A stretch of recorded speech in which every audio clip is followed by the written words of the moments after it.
ہٹ دھرمی کا مادہ پایا جاتا ہے اور جن کے اندر شر اور شرارت اور شر انگیزی کا مادہ پایا جاتا ہے۔ اچھا، اسی طرح قرآن پاک کی ایک اور آیت مبارکہ بھی ہے، منافقین مسلمانوں کے پاس آتے تو آ کے کہتے کہ ہم مسلمان ہیں، ٹھیک ہے، جیسے تم مومن ہو ہم بھی مومن ہیں، لیکن جب اپنے سرداروں کے پاس جاتے جی تو کہتے ہم تمہارے ساتھ ہیں۔ تو اللہ تعالیٰ نے قرآن پاک میں جو اس کا بیان فرمایا وہ بھی یہ ہے، وَإِذَا خَلَوْا إِلَىٰ شَيَاطِينِهِمْ قَالُوا إِنَّا مَعَكُمْ وَإِذَا لَقُوا الَّذِينَ آمَنُوا قَالُوا آمَنَّا، جب ایمان والوں سے ملتے ہیں تو کہتے ہم تو مومن ہیں، ہم ایمان لائے، ٹھیک، لیکن وَإِذَا خَلَوْا إِلَىٰ شَيَاطِينِهِمْ، جی اور جب وہ اپنے سرداروں کے پاس جاتے ہیں، اپنے شیطانوں کے پاس جاتے ہیں تو کہتے ہیں کہ ہم تو تمہارے ساتھ ہیں، ہم تو جیسے پہلے غیر مسلم تھے ویسے ہی اب بھی غیر مسلم۔ تو اب یہاں پر لفظ شیاطین جو ہے وہ ان منافقوں کے سرداروں کے بارے میں لفظ یہاں پر ذکر کیا گیا۔ تو اس سے پتہ چلتا ہے کہ لفظ شیطان جو ہے اس کا اطلاق بڑا وسیع ہے۔ ہاں، اس کا جو سب سے بڑا فرد ہے ٹھیک جس ہے، پر شیطانیت کا معنی، سرکشی، شر اور شرارت کا معنی سب سے زیادہ صادق آتا ہے، وہ ابلیس ہے۔ ٹھیک، تو آپ اسے سب سے بڑا شیطان کہہ سکتے ہیں، ٹھیک، لیکن اس کے نیچے انسانوں کے اندر بھی شیاطین ہوتے ہیں اور جنات کے اندر بھی شیاطین ہوتے ہیں۔ اچھا، اب جہاں تک ان کی عمر کا تعلق ہے تو چونکہ انسانوں میں بھی شیاطین ہیں، ٹھیک، لہذا ان کی تو جو طبعی عمر ہے اگر جی آج کل کے حساب سے لگائیں تو کہیں 45 ہوگی، کہیں 50 ہوگی، ٹھیک، کہیں 70 ہوگی، یہ بھی ہو جی سکتا ہے۔ جنات کی عمریں جو ہے یہ بڑی طویل ہوتی ہیں، ٹھیک، یہ کئی کئی صدیاں جو ہے یہ جیتے ہیں، موت ان کو بھی آتی ہے، کئی کئی صدیاں ان کی زندگی ہوتی ہے۔ لیکن وہ جو فرد خاص شیطان ہے جس نے حضرت آدم علیہ السلام کو سجدہ کرنے سے انکار کیا تھا، اس کے بارے میں قرآن پاک کے اندر موجود ہے کہ اس نے اللہ تعالیٰ سے کہا تھا کہ اے اللہ مجھے مہلت دے دے، ٹھیک، انظرنی الی یوم یبعثون، ٹھیک، اے اللہ مجھے قیامت تک کی زندگی عطا کر دے، جب تو نے لوگوں کو دوبارہ زندہ کرنا ہے مجھے تب تک کی زندگی عطا کر دے۔ تو اللہ تعالیٰ نے فرمایا انک من المنظرین، بے شک تجھے مہلت دی گئی، یعنی تو ان میں سے ہے جن کو مہلت دی گئی۔ تو اس سے پتہ چلا کہ شیطان کی جو زندگی ہے یہ قیامت تک ہے، اس کو جب قیامت واقع ہوگی تب اس کو موت آئے گی۔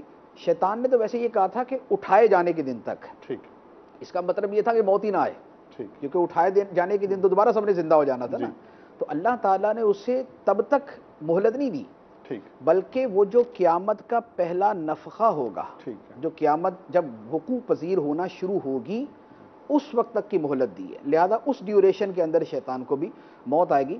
تو جو سب سے بڑا شیطان ہے جسے ابلیس کہتے ہیں اسے تو ابھی تک موت نہیں آئی، وہ قیامت کے وقت آئے گی۔ لیکن اس کے علاوہ جن پر لفظ شیطان کا اطلاق ہوتا ہے، انسانوں میں سے ہے تو ان کی عمر کے اعتبار سے ان پر موت واقع ہوتی ہے، جنات میں سے ہے تو ان کی عمر کے اعتبار سے ان پر موت واقع ہوتی ہے۔ جی جی، مدنی چینل کے ناظرین، آپ بھی ہمارے ساتھ اس سلسلے میں شریک ہو سکتے ہیں، واٹس ایپ کے تھرو، ایس ایم ایس کے تھرو، سوشل میڈیا ایڈریس آپ فیس بک کا دیکھ رہے ہیں، اور آپ کی کالز بھی ہم شامل سلسلہ کریں گے۔ ہمارے پاس کچھ کالز موجود ہیں، آئیے کالز کی طرف چلتے ہیں۔ ماشاء اللہ عز و جل، سلسلہ اندھیرے سے اجالے کی طرف بہت پیارا سلسلہ ہے، بہت کچھ سیکھنے کو مل رہا ہے۔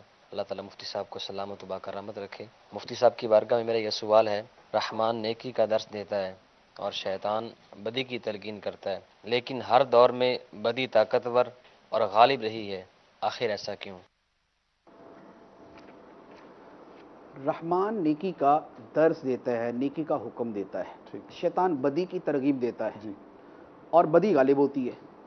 جی، تو اس سے مفہوم گویا یوں نکل رہا ہے کہ جیسے جو شیطان کرتا ہے اس کو غلبہ ہے ٹھیک ہے، جی اور جو خدا کرتا ہے وہ مغلوب ہے۔ جی، بات یہ ہے کہ تقابل اور مقابلہ جو ہے وہ خدا کا اور شیطان کا نہیں، بہت خوب، ٹھیک، مقابلہ انسان اور شیطان کا ہے، ٹھیک ہے، جی بہت خوب، یا جنات اور شیاطین کا ہے۔ ٹھیک ہے، اللہ تعالیٰ تو اصل مالک ہے، اصل خالق ہے، اصل حاکم ہے، اصل فیصلہ فرمانے والا ہے، وہ امتحان میں ڈالنے والا ہے، ٹھیک، لہذا اس کا مقابلہ نہیں۔ اللہ تعالیٰ تو لفظ کن سے ساری کائنات پیدا کر سکتا ہے تو لفظ کن سے شیطان اور ساری دنیا کو فنا بھی کر سکتا ہے، جی لہذا خدا کا مقابلہ نہیں ہے۔ خدا کے مقابلے میں تو قدرت اور طاقت کا کوئی تصور ہی نہیں ہو سکتا کہ شیطان کے حوالے سے بات کی جائے۔ اللہ تعالیٰ نے جو مقابلہ رکھا ہے وہ انسان اور شیطان کے درمیان رکھا ہے. ہمیں اللہ تعالیٰ نے نیکی اور بدی دونوں کی قوتیں عطا فرما دی, ٹھیک. اور ہمارے ساتھ اللہ تعالیٰ نے ایک فرشتہ بھی مقرر فرما دیا جو ہمیں نیکی کی ترغیب دیتا ہے. اپنی کتابیں بھی عطا فرما دی, اپنے نبیوں کو بھی مبعوث فرمایا. نبیوں کا سلسلہ ختم ہوا تو اولیاء, علماء, صوفیاء, ان کا سلسلہ چلتا رہا. مجددین آتے رہے, اولیاء کرام آتے رہے, علماء کرام موجود ہیں, وہ نیکی کی دعوت کا سلسلہ دیتے رہتے ہیں. دوسری طرف سے شیطان ہے. تو مقابلہ انسان اور شیطان کا ہے. شیطان اور رحمان کا کوئی مقابلہ نہیں ہے. اللہ تعالیٰ اس سے پاک ہے کہ اس سے مقابلہ کیا جائے, اس سے مقابلہ نہیں ہو سکتا. تو لہٰذا اب بدی کا جو غلبہ ہے کہ چلیں اگر انسان اور شیطان ہی کا مقابلہ قرار دے دیں, یا یقیناً انہی کا مقابلہ ہے, تو شیطان ہر دور میں غالب آ جاتا ہے. ٹھیک. اس کی وجہ یہ ہے کہ ہر دور کے اعتبار سے تو یوں نہیں ہے کہ جہاں پر حقیقتاً اہل ایمان موجود ہیں وہاں تو بہت مرتبہ ایسا ہوتا ہے کہ اہل ایمان ہی غالب آتے ہیں. سبحان اللہ. زمانہ صحابہ کے اندر اگر آپ اہل عرب کو دیکھیں گے کہ جہاں جہاں اسلام پھیل رہا تھا تو وہاں شیطان مغلوب ہی ہو رہا تھا. جی. جہاں وہاں دوسرے خطے کے جہاں ابھی اسلام کا پیغام ہی نہیں پہنچا تھا, ٹھیک. تو وہاں تو تنہا شیطان ہی اپنے سارے کام کر رہا ہے نا. وہاں تو اس کے مقابلے میں نیکی کی دعوت دینے والا بندہ ہی کوئی نہیں ہے. تو لہذا وہاں وہ مقابلے کی صورت نہیں ہے. مقابلے کی صورت تو وہاں کہ جہاں خیر کے داعی, خیر کی دعوت دینے والے موجود ہیں, دوسری طرف جو ہے وہ شیطان اور اس کے ماننے والے اور اس کی ترغیب اور اس کی ترہیب موجود ہے. مقابلہ وہاں پر ہے. اب ہوتا یہ ہے کہ ہمارے اندر اللہ تعالیٰ نے طاقت تو اتنی رکھی ہے کہ ہم شیطان کا بآسانی مقابلہ کر سکتے ہیں. ٹھیک ہے. لیکن اگر ہم ہی ہاتھ پاؤں توڑ کے بیٹھ جائیں جی. اور ہم ہی اپنی قوت و طاقت کو استعمال نہ کریں تو یہ ہماری کمزوری ہے. قرآن پاک کے اندر اللہ تعالیٰ نے فرمایا ان کید الشیطان کان ضعیفا, شیطان کا مکر و فریب بڑا کمزور ہے. ٹھیک ہے. شیطان کا مکر و فریب بڑا کمزور ہے کمزور, لیکن اگر ہم اس سے بھی زیادہ کمزور ثابت ہوں, ٹھیک ہے, ہم اپنے آپ کو اس سے بھی زیادہ کمزور ثابت کریں تو پھر وہ ہمارا قصور ہے. تو لہذا جو نیکی اور بدی کا مقابلہ ہے وہ بندے کی نیکی اور بندے کی بدی کا مقابلہ ہے, جس میں شیطان وار کرتا ہے, کبھی انسان جیت جاتا ہے, کبھی انسان ہار جاتا ہے. تو اسے رحمان اور شیطان کے مقابلے کے اعتبار سے نہیں دیکھا جا سکتا. جی. نیکسٹ کال چلا دیجیے. مولانا صاحب, جیسا کہ ہم آپ ہی لوگوں کے منہ سے سنتے ہیں کہ اللہ عز و جل انسان کے شرک سے بھی زیادہ قریب ہے, پھر وہ 70 ماؤں سے زیادہ پیار بھی کرتا ہے, لیکن شیطان کو انسان کو گمراہ کرنے کے لیے زبردست قوت بھی دی ہے. اس متضاد رویے کی کیا وجہ ہے, ارشاد فرما دیجیے. دیکھیں اس میں تضاد تو خیر نہیں ہے. ٹھیک. اللہ تعالیٰ انسان کی شہرگ سے زیادہ قریب ہے. ٹھیک. یہ قرآن پاک کے اندر ہے, نحن اقرب الیہ من حبل الورید. فرمایا کہ ہم بندے کی شہرگ سے بھی زیادہ اس کے قریب ہیں. لیکن اللہ تعالیٰ بندے کی شہرت سے زیادہ قریب ہے اپنے علم کے اعتبار سے کہ ہم اپنی ذات کو اتنا نہیں جانتے جتنا خدا ہمیں جانتا ہے. ہم اپنی ذات پر اتنی قدرت نہیں رکھتے جتنا خدا ہماری ذات پہ قدرت رکھتا ہے. تو اللہ تعالیٰ کا ہماری شہرت سے زیادہ قریب ہونا تو اس اعتبار سے. اب اس میں شیطان کو طاقت دینے کے ساتھ تو آپس میں کوئی تضاد ہے ہی نہیں. ٹھیک. جو ہم نے کم از کم منطق یا مختلف چیزوں میں پڑھا ہے کہ تقابل تضاد, تقابل عدم و ملکہ جو بھی ہوتا ہے, وہ یہاں پر تو وہ پایا نہیں جا رہا. اللہ تعالیٰ شارک سے زیادہ قریب ہے علم اور قدرت کے اعتبار سے. اچھا, اللہ تعالیٰ ماں سے بڑھ کر انسان سے پیار کرتا ہے. 70 ماؤں کا لفظ مشہور ہے جی. لیکن حدیث صحیح کے اندر ماں سے زیادہ پیار کا تذکرہ ہے. ماں سے زیادہ پیار اللہ تعالیٰ بندے سے فرماتا ہے. اس کا مطلب یہ ہے کہ ایک ماں اپنے بچے کے لیے رحمت و راحت کے جو اسباب کرتی ہے اللہ تعالیٰ نے اس سے ہزاروں گنا زیادہ کیے ہوئے. سبحان اللہ, بہت خوب. بے شک بے شک, اللہ اکبر. یوں نہیں ہے کہ اب ہر چیز کے اندر اب ماں کا اور خدا کا تقابل کرنا شروع کر دے کہ جناب ماں کو جو ہے نا وہ نکمے بھی پیارے, ماں کو نافرمان بھی پیارے, تو خدا کو بھی نافرمان پیارے. ایسا نہیں ہے. ٹھیک. عام طور پہ یہ روایت, یہ حدیث بیان کی جاتی ہے اور اس کا مطلب جو ہے وہ عمومی طور پہ جو ہے نا وہ غلطی کی طرف لے جایا جاتا ہے, غلط لیا جاتا ہے. مراد یہ ہے کہ ماں جس قدر اسباب آرام و راحت اپنی اولاد کے لیے کرتی ہے اس سے زیادہ اللہ تعالیٰ نے اسباب آرام و راحت, دنیا و آخرت کی رحمت, دنیا و آخرت کی ہدایت, دنیا و آخرت کی آسانیوں کے اسباب بندے کے لیے پیدا کیے ہوئے. سبحان اللہ. ٹھیک ہے. لہذا اب یہ جو ماں کی محبت کے ساتھ تقابل والا معاملہ ہے تو اب اس کے ساتھ شیطان کے تقابل کی کوئی صورت نہیں بنتی. اب رہی یہ بات کہ جب بندہ جب اللہ تعالیٰ اتنا پیار فرماتا ہے تو اس نے شیطان کو پیدا ہی کیوں کیا؟ تو دیکھیں اس میں یہ ہے کہ اللہ تعالیٰ نے دنیا کو دارالامتحان بنایا، دارالامتحان بنایا۔ امتحان کے اندر ہی اگر آپ ماں کا رویہ دیکھ لیں جی تو آپ اس کو تھوڑا سا سمجھنے کے لیے میں ایک چیز عرض کر رہا ہوں۔ ماں کی اولاد کے ساتھ محبت یہ ہے کہ اسے بہترین ٹیچر پرووائڈ کرے، ٹھیک ہے، اسے گھر پہ پڑھنے کا کہے کہ بیٹا پڑھا کرو، اسٹڈی کیا کرو، ہوم ورک کیا کرو، محنت کرو، تیاری کرو۔ یہ نہیں ہوگا کہ امتحان والے دن جو ہے وہ ماں اس کو اس کا پرچہ بھی حل کر کے دے دے، ٹھیک یا جو ہے ممتحن کو بول دے کہ تم نے پرچہ بہت آسان بنانا ہے، ٹھیک یا اس کو جو ہے وہ نقل مارنے کے لیے پرچیاں اس کی جیب میں ڈال دے۔ یہ ماں کی شفقت نہیں کہلاتی۔ تو دنیا دارالامتحان ہے۔ ٹھیک اس امتحان کے لیے اللہ تعالیٰ نے رحمت یہ فرمائی کہ ہمیں یہ بتا دیا کہ امتحان کس کس چیز کا ہے، لہذا اس کے اعتبار سے تیاری کر لو۔ بہت خوب، جس چیز سے تیاری کرنی ہے اللہ تعالیٰ نے وہ چیزیں ہمیں فراہم کر دی۔ جی۔ ہمیں اللہ تعالیٰ نے اپنے نبی عطا فرمائے، اپنی کتابیں عطا فرمائیں، اپنی ہدایت ہمیں عطا فرمائی، ہمارے سامنے قرآن موجود ہے، حدیثیں موجود ہیں، وعد و نصیحت کرنے والے موجود ہیں۔ یہ سارے کی ساری چیزیں اللہ تعالیٰ نے ہمیں ماں سے بڑھ کر عطا فرما دی۔ جی اب یہ نہیں ہے کہ ہم بولے کہ جناب چونکہ اللہ تعالیٰ اتنا پیار کرتا ہے لہذا امتحان ہی نہ لے، نہیں، وہ تو اس دنیا کی جو تکوینی حکمت ہے وہ اس کے خلاف ہو جائے گا۔ ٹھیک ہے، دنیا کے بارے میں یہ ڈیسائیڈڈ ہے کہ یہ دارالامتحان ہے، یہاں امتحان ہے۔ امتحان کے اندر بندے کو محنت کرنی ہی کرنی ہے، لہذا اس امتحان کے لیے اللہ تعالیٰ نے پھر شیطان کو بھی طاقت اور قوت عطا فرمائی ہے کہ وہ بندے کو اس اعتبار سے ورغلانے کی کوشش کرتا ہے، اور بندے کو صلاحیت عطا فرمائی ہے کہ وہ اس کا مقابلہ کرنے کی کوشش کرتا ہے۔ بہت خوب۔ مدنی چینل کے ناظرین، یہ ہے صحیح مفہوم اس بات کا کہ اللہ کریم اپنے بندوں سے ماؤں سے زیادہ بھی محبت فرماتا ہے، ماں سے زیادہ محبت فرماتا ہے۔ تو اس کا جو درست مفہوم ہے وہ مفتی صاحب نے بہت خوبصورتی سے بیان کر دیا۔ اچھا مفتی صاحب، پچھلے سوال کے جواب میں آپ نے شیاطین الانس والجن اس حوالے سے گفتگو فرمائی کہ شیطان جو ہے وہ انسانوں میں بھی ہوتے ہیں، جنوں میں بھی ہوتے ہیں۔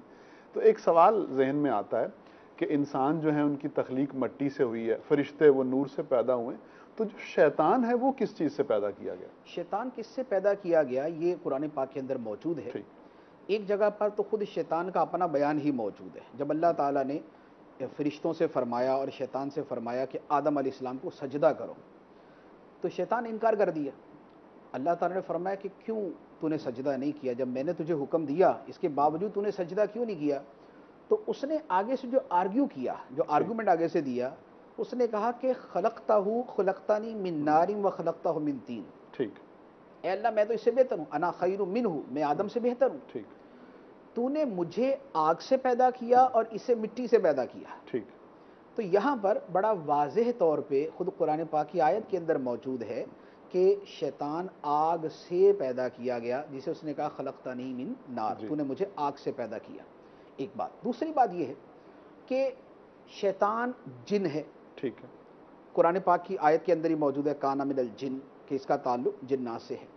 اور جنات کے بارے میں اللہ تعالیٰ نے قرآن پاک میں ارشاد فرمایا والجان خلقناہ من قبل من نار السموم، ٹھیک، کہ انسانوں سے پہلے ہم نے جنوں کو پیدا کیا بغیر شعلے والی آگ کے، ٹھیک، بغیر شعلے والی آگ سے اللہ تعالیٰ نے جنوں کو پیدا کیا، اور یہ جنوں کی پیدائش انسانوں سے پہلے تھی۔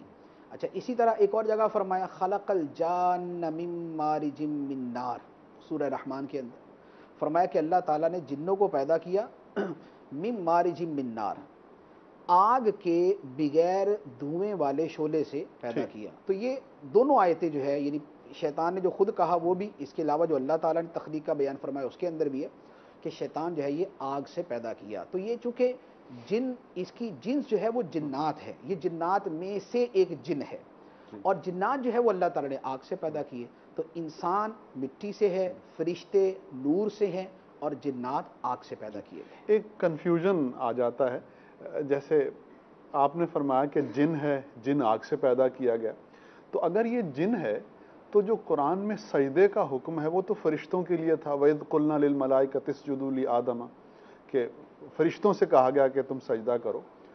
تو جب یہ حکم فرشتوں کے لیے ہے اور ابلیس جو ہے وہ جنات میں سے ہے، تو گویا یہ حکم اس کے لیے تھا ہی نہیں۔ جب اس نے سجدہ نہیں کیا تو اسے تو حکم ہی نہیں ملا وہ سجدہ کیوں کرے۔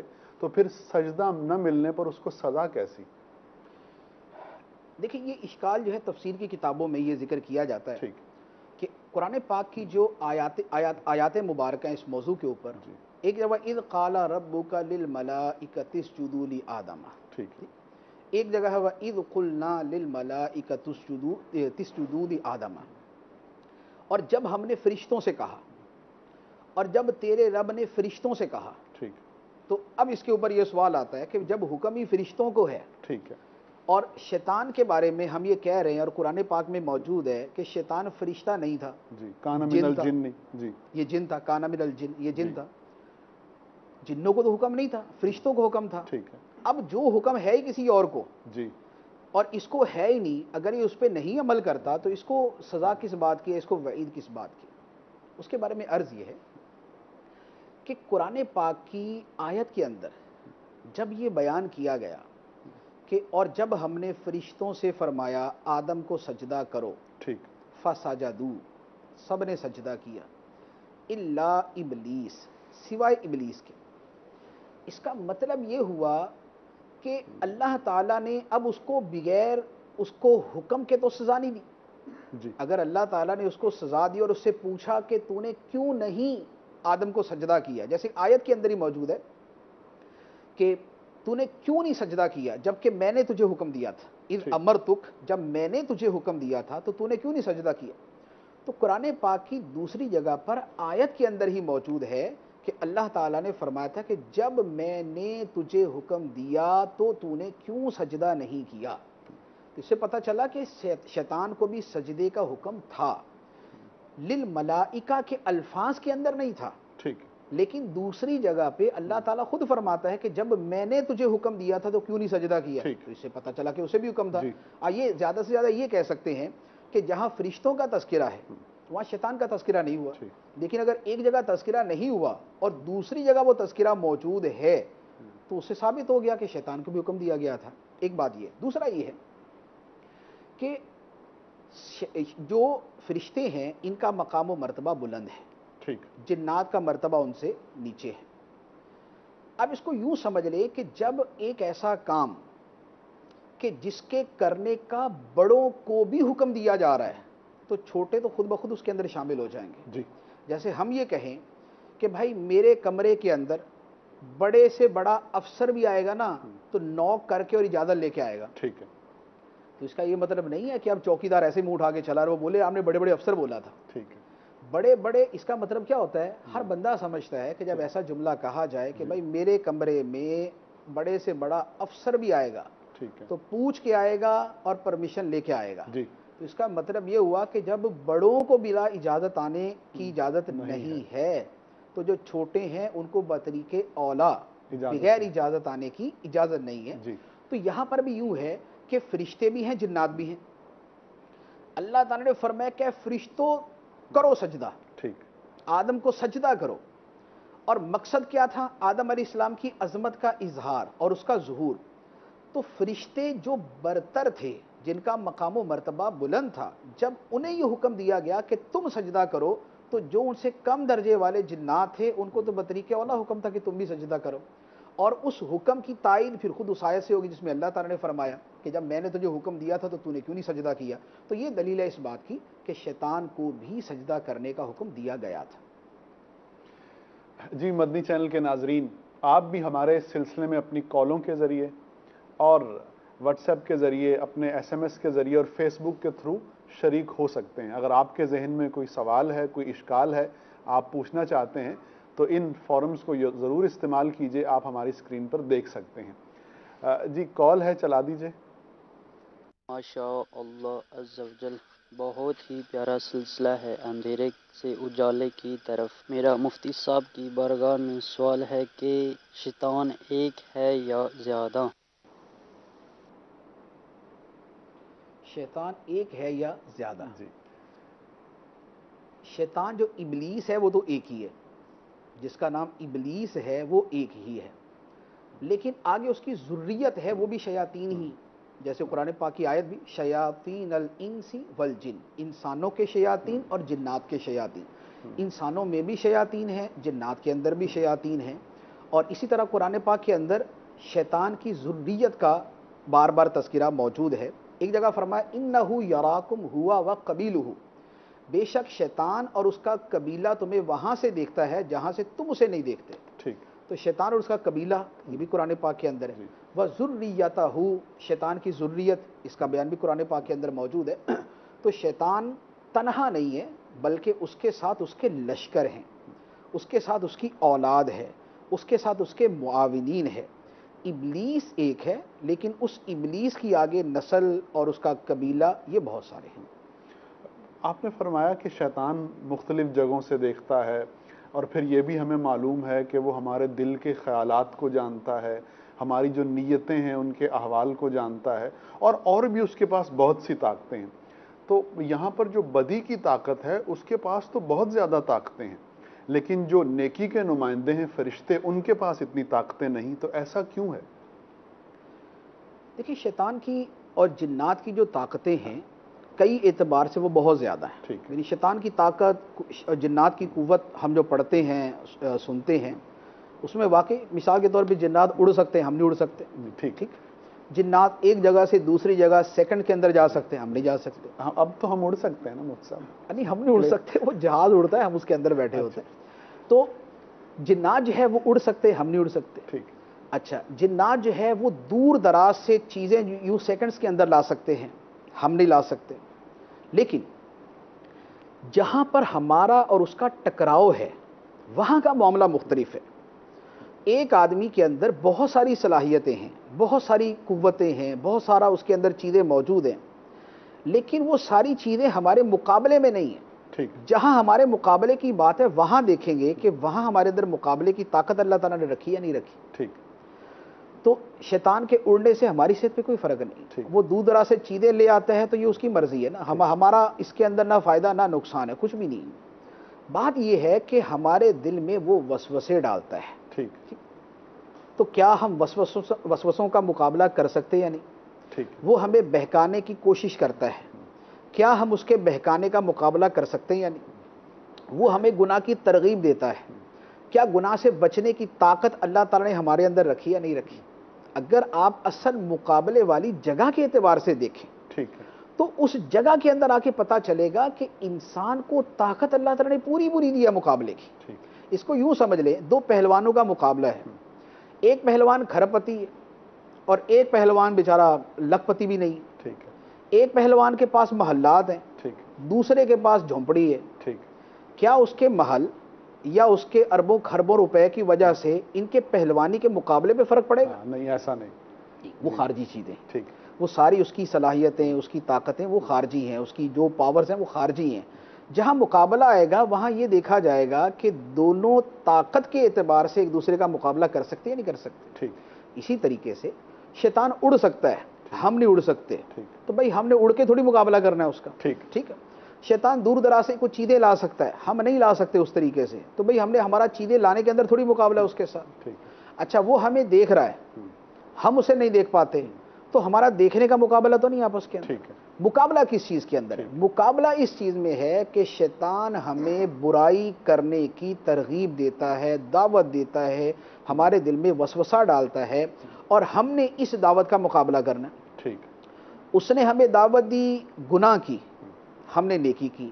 اس نے کہا نماز چھوڑ دو، ہمیں نماز پڑھنے کی طاقت اللہ تعالیٰ نے دی. اس نے کہا گانے سنو، ہمیں اللہ تعالیٰ نے گانے نہ سننے کی طاقت دی.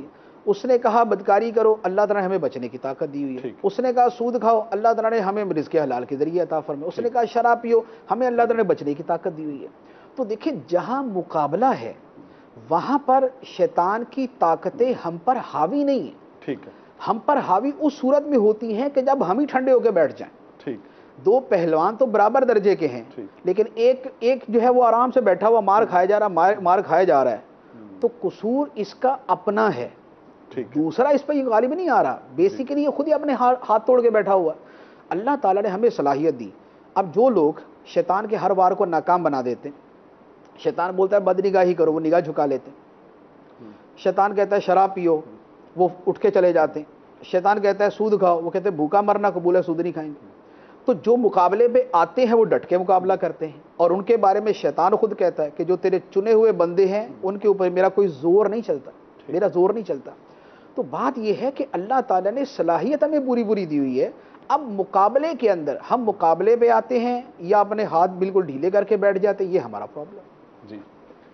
جی مدنی چینل کے ناظرین، مفتی صاحب کے اس جواب سے کم از کم میرے دل کو تو بہت تسلی ہوئی ہے کہ شیطان جو ہے اس کے پاس طاقتیں ہیں، لیکن ایسی طاقتیں نہیں ہیں کہ وہ ہم پر حاوی ہو جائے۔ اللہ کریم نے ہمیں بھی کاؤنٹر کرنے کے لیے طاقتیں دی ہیں۔ اگر وہ ہمیں برائی کا مشورہ دیتا ہے تو ہم اس مشورے کو رد کر سکتے ہیں، اگر وہ ہمیں برے راستے کی طرف لے جانا چاہتا ہے تو ہم اچھے راستے کی طرف چل سکتے ہیں۔ تو اللہ کریم ہم تمام کو شیطانی وساوس سے محفوظ فرمائے۔ آئیے بڑھتے ہیں اگلی کال کی طرف۔ مفتی صاحب کی بارگاہ میں سوال عرض یہ ہے، انسانوں میں بھی شیطان کون سے لوگ ہوتے ہیں؟ انسانوں میں بھی شیطان بہت سے لوگ ہوتے ہیں۔ انسانوں میں بھی شیطان ہوتے ہیں۔ دیکھیں شیطان کا جو اچھا، انسانوں میں کون سے لوگ شیطان؟ کون سے لوگ شیطان؟ شیطان کا معنی میں نے عرض کیا جو کلام عرب کے اندر ہے کہ جو نہایت سرکش ہے، نہایت بدخصلت ہے اور نہایت شریر ہے، وہ شیطان ہے۔ اب جو خدا رسول کے مقابلے میں سرکشی اختیار کرتے ہیں، جو انتہائی شر انگیز اور فتنہ باز لوگ ہیں، لوگوں کے درمیان لڑائیاں کروانا، ان میں دنگا فساد کروانا، ان کو آپس کے اندر لڑوانا، جو یہ کام کرتے ہیں تو انسانوں کے اندر وہ شیطان ہے۔ اب نبی پاک علیہ الصلوۃ والسلام کے زمانے میں جو منافقین کے سردار تھے وہ کیا کرتے تھے کہ وہ اپنے لوگوں کو پہلے سے کہہ کے رکھتے تھے کہ تم نے بات نہیں ماننی، تم نے سن کے آ جانا ہے اور بس وہاں بول دینا کہ جی ہم نے اسلام قبول کر لیا، ہم نے ایمان قبول کر لیا، لیکن دل سے قبول نہیں کرنا اور بعد میں پھر مسلمانوں کو ورگلانا۔ تو مسلمانوں کے درمیان لڑائی کروانا، ان کے درمیان فساد ڈلوانے کی کوشش کرنا، ان کے اندر گروپ بندی کی کوشش کرنا، یہ منافقین کا کام تھا، جس کے اوپر انہیں اللہ تبارک و تعالیٰ نے شیاطین کے لفظ کے ساتھ جو ہے وہ بیان فرمایا۔ تو جو لوگ بھی سرکش ہیں، جو فتنہ انگیز ہیں، جو گمراہی پھیلاتے ہیں، جو شیطانیت پھیلاتے ہیں، جو بے حیائی پھیلاتے ہیں، جو مسلمانوں کے اندر تباہی اور بربادی چاہتے ہیں، یہ سارے کے سارے وہ ہیں کہ جن پر شیاطین کا اطلاق ہوتا ہے۔ جی نیکسٹ کال چلا دیجیے۔ شیطان کو کس چیز نے روکا تھا کہ آدم کو سجدہ نہ کریں؟ شیطان کو کس چیز نے روکا تھا؟ جی شیطان کو اس کے نفس نے روکا تھا۔ ٹھیک ہے۔ شیطان کو اس کے نفس نے روکا تھا۔ انسان کی برائی کی طرف جو رغبت ہوتی ہے اس کے پیچھے دو عوامل ہیں، ٹھیک، ایک شیطان اور ایک نفس۔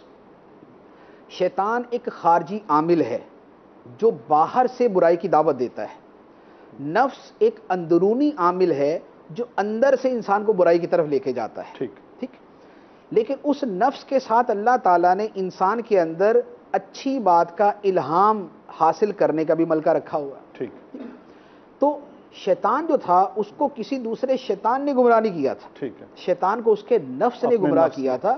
اس کے نفس نے ہی اس کو کہا تھا کہ تو بہت بڑا ہے، تو آگ سے پیدا کیا گیا، تو کیسے اپنے سے نیچے والے کو سجدہ کر سکتا ہے؟ تو شیطان کا نفس تھا جس نے شیطان کو گمراہ کیا تھا۔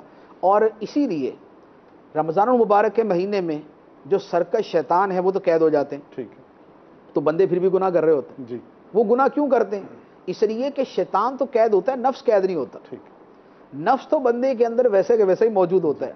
تو جو رمضان کے اندر گناہ ہوتے ہیں اس کے بارے میں ایک جو علماء کا ایک جو ہے نا قوی رائے یہ ہے کہ وہ انسان کا نفس ہوتا ہے جو اسے رمضان کے اندر بھی گناہ کرواتا ہے۔ تو شیطان کو اس نے نفس نے گمراہ کیا تھا۔ ایک بہت خوبصورت سوال ہے مفتی صاحب، یاسر اقبال ہیں فیس بک پہ، وہ پوچھ رہے ہیں کہ انسان کے ساتھ ایک ہمزاد ہوتا ہے، ایک شیطان ہوتا ہے، تو اسلامی نقطہ نظر سے یہ جو ہمزاد ہے اس کی کیا حقیقت ہے، یہ کیا چیز ہے اور یہ ہوتا بھی ہے یا نہیں؟ دیکھیں ہمزاد تو ہوتا ہے، ٹھیک ہے، لیکن کس معنی میں؟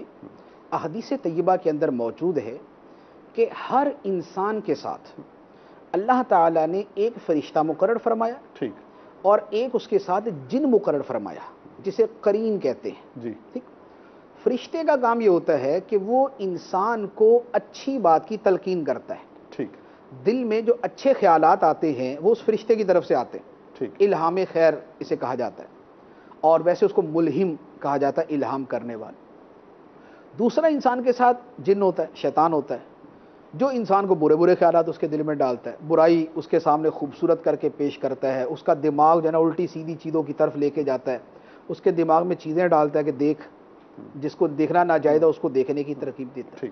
تو اس کا تذکرہ احادیث طیبہ کے اندر موجود ہے کہ ہر انسان کے ساتھ ایک شیطان ہوتا ہے جو اسے برائی کی طرف لے کے جاتا ہے۔ نبی کریم علیہ الصلوۃ والسلام نے ایک جگہ ارشاد فرمایا، اس طرح کی بات ارشاد فرمائی، تو صحابہ کرام نے عرض کی کہ یا رسول اللہ کیا آپ کے ساتھ بھی یہ ہے؟ تو سرکار علیہ الصلوۃ والسلام نے فرمایا کہ ہاں میرے ساتھ بھی تھا، لیکن وہ مسلمان ہو گیا، اللہ تعالیٰ نے اسے اسلام کی توفیق عطا فرما دی، یہ کہ مجھے اس سے سلامتی میں رکھا، تو اب وہ مجھے برائی کی بات میری طرف نہیں القاء کرتا۔ تو لہذا ہر انسان کے ساتھ یہ ہمزاد والا معاملہ جو یہ ہے۔ جی اچھا مفتی صاحب، شیطان دل میں وساوس ڈالتا ہے اور شیطان مختلف طریقوں سے ہم پہ حملہ کرتا ہے، شیطان ہمارا دشمن ہے، تو کیا اللہ رب العزت نے اس دشمن کے خلاف ہمیں کوئی شیلڈ بھی دی ہے، کوئی ڈھال بھی دی ہے کہ اس کو ہم استعمال کریں اور اس دشمن سے بچ جائیں؟ دیکھیں شیطان کے خلاف ڈھال تو اللہ تعالیٰ نے ہمیں عطا فرمائی ہے۔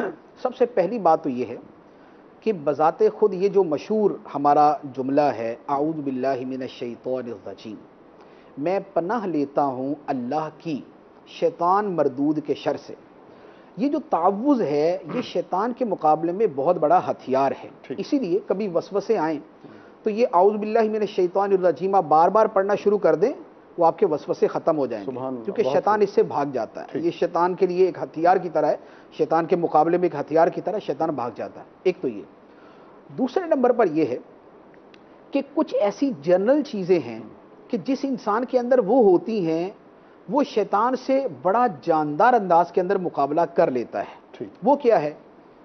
خوف الہی، جس کے دل میں خدا کا ڈر موجود ہے، شیطان کا ہر وار جو ہے نا یوں پھسل کے گزر جاتا ہے، سبحان اللہ، کیونکہ اللہ کا ڈر جو ہے وہ اسے شیطان کے ہر وار سے محفوظ کر دیتا ہے۔ ایک آدمی کے دل و دماغ کے اندر یہ رچا بسا ہے کہ اللہ تعالیٰ مجھے دیکھ رہا ہے اور میرے گناہوں پر مجھے جہنم کی سزا دے گا۔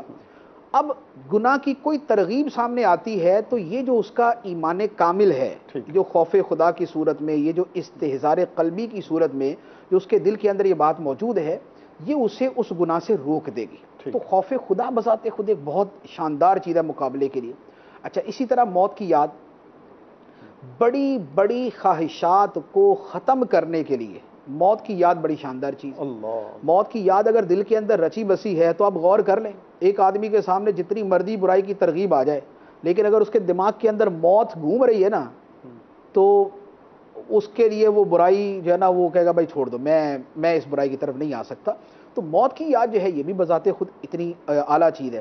اچھا تیسرے نمبر پر یہ ہے کہ اچھی صحبت، نیک صحبت، یہ بہت ہی اعلیٰ چیز ہے شیطان سے بچنے کے لیے۔ جو نیک لوگوں کی صحبت ہوتی یہ گویا اللہ تعالیٰ کی طرف سے شیطان سے بچنے کے لیے قلعے ہوتے ہیں۔ سبحان اللہ، ایسا ہی جب تک بندہ اس نیکوں کی صحبت کے اندر بیٹھا ہوا ہے وہ گویا ایک قلعے کے اندر محصور ہے، ایک قلعے کے اندر محفوظ بیٹھا ہوا، اور شیطان کا وار جو ہے وہ اس قلعے کی دیوار پار کر کے نہیں آتا۔ اس لیے نیک صحبت جو ہے یہ بڑی اعلیٰ درجے کی چیز ہے۔ آپ دیکھیں جیسے دعوت اسلامی کے ماحول کے اندر ہی آپ دیکھیں کہ جو اسلامی بھائی، جو لوگ اجتماع میں آتے ہیں اور مختلف صحبتیں اختیار کرتے ہیں ان کی نیکی میں مسلسل اضافہ ہوتا رہتا ہے۔ بے شک۔ اچھا لیکن جو یہ چھوڑ کے گھروں میں بیٹھ جاتے ہیں، آپ نے دیکھا ہوگا کچھ عرصے بعد ان کے عمل میں کمی آنا شروع ہو جاتی ہے۔ ایک بندہ پابندی کے ساتھ اجتماع میں آتا تھا، نمازیں بھی پڑھتا تھا، ذکر و درود کی بھی عادت تھی، گناہوں سے بچنے کا بھی ذہن تھا، خوف خدا کی باتیں بھی تھیں، علم دین کا بھی سیکھنے کا جذبہ تھا، یہ سب ہوتا ہے، آتا رہتا ہے، یہ نیکی کا جذبہ بڑھتا رہتا ہے۔ لیکن جب وہ اپنے گھر میں بیٹھ جاتا ہے، اجتماع میں آنا چھوڑ دیتا تو آہستہ آہستہ نمازوں سے سستی، پہلے جماعت چھوڑتا ہے، پھر اس کے بعد فجر چھوٹنا شروع ہوتی ہے، پھر اس کے بعد دیگر نمازیں چھوٹنا شروع ہو جاتی، پھر اس کے بعد دیگر گناہوں کی طرف جانا شروع ہو جاتا ہے، اور نتیجہ یہ ہوتا ہے کہ آہستہ آہستہ بالکل شیطان کے چنگل کے اندر جا پھنستا ہے۔ تو اچھی صحبت اور نیک اجتماعات اٹینڈ کرنا جو ہے یہ بھی شیطان سے بچنے کا بہت بڑا ذریعہ ہوتے ہیں۔ اچھا بعض چیزوں کے اندر یہ بھی ہوتا ہے، بعض جگہ پر علم بہت فائدہ مند ہوتا ہے۔ سبحان اللہ، جیسے شیطان کا وار صرف عملی اعتبار سے نہیں ہوتا، علمی اعتبار سے بھی ہوتا ہے۔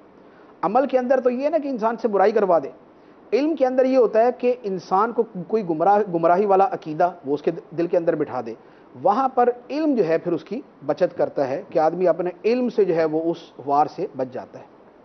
جی، مدنی چینل کے ناظرین، اگر مفتی صاحب کے جواب کا کنکلوژن کیا جائے تو تعوذ، اعوذ باللہ پڑھتے رہنا کثرت کے ساتھ، بالخصوص جب شیطانی وساوس زیادہ ہو جائیں، اور اس کے بعد جو ہے آپ نے جو فرمایا وہ خوف خدا ہے۔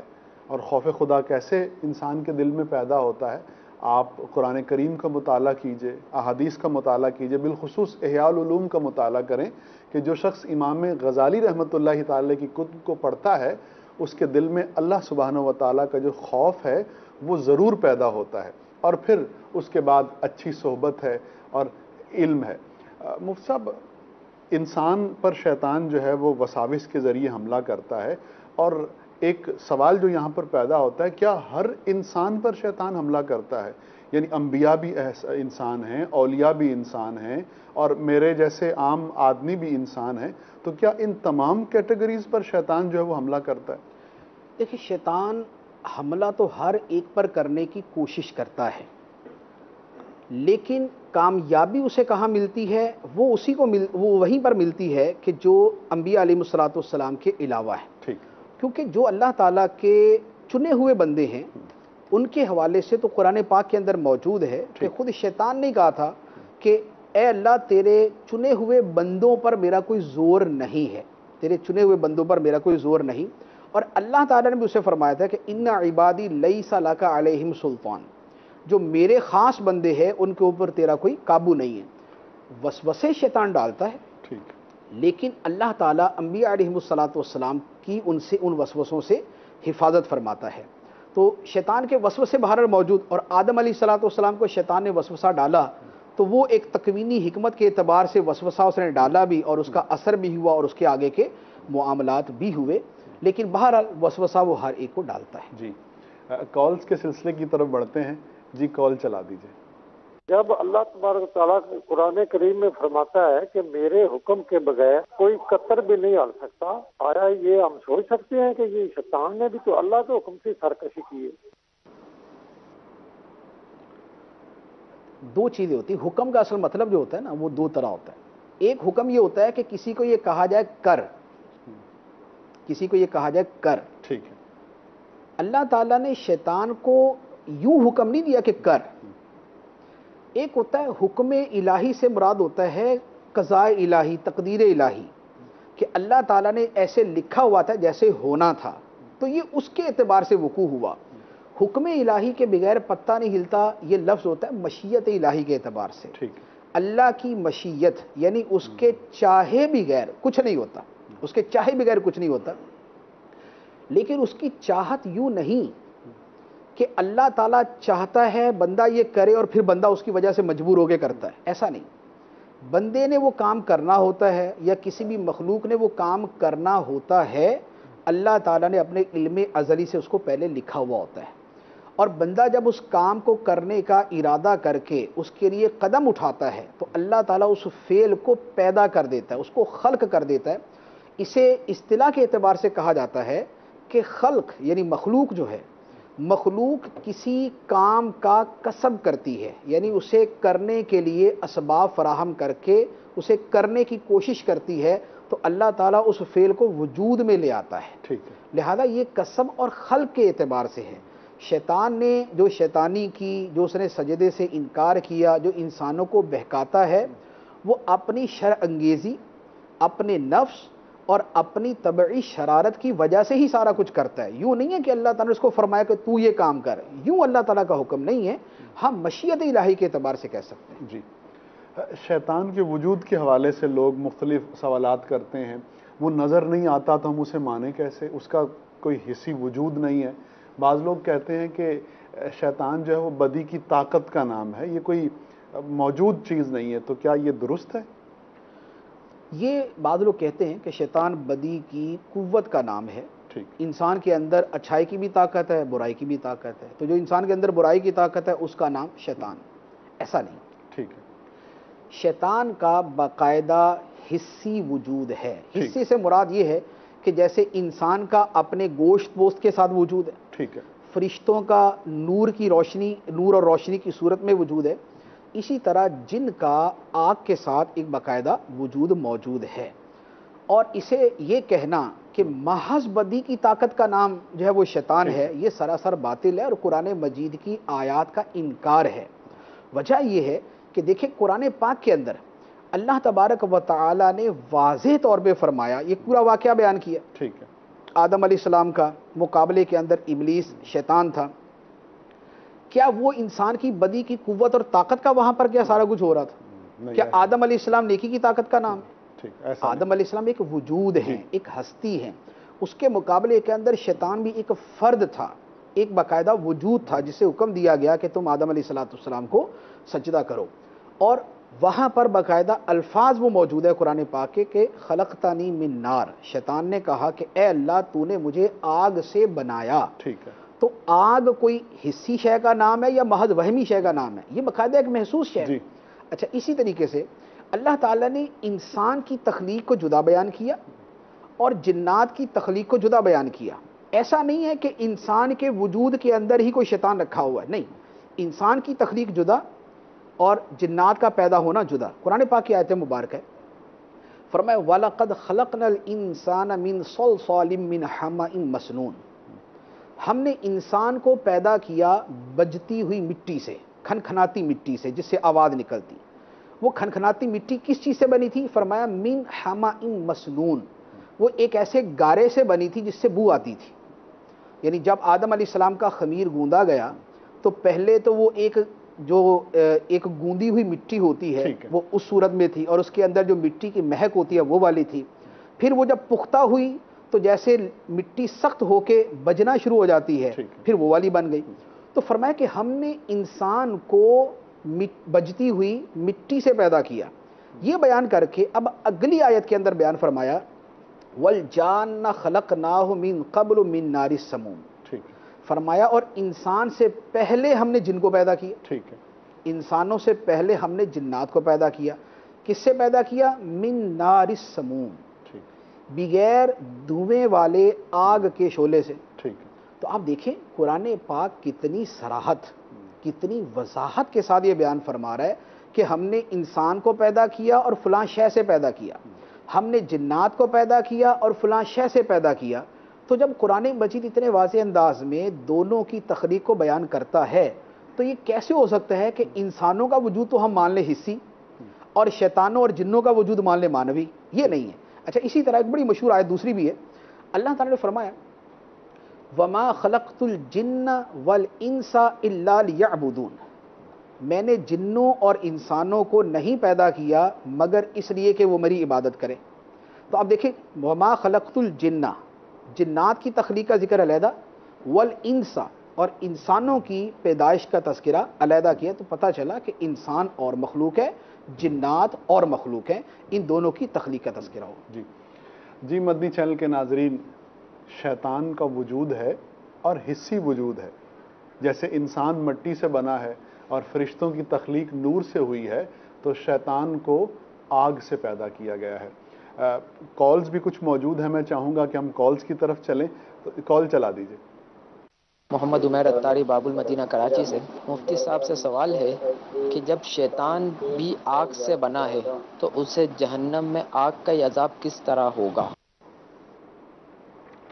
Very interesting question.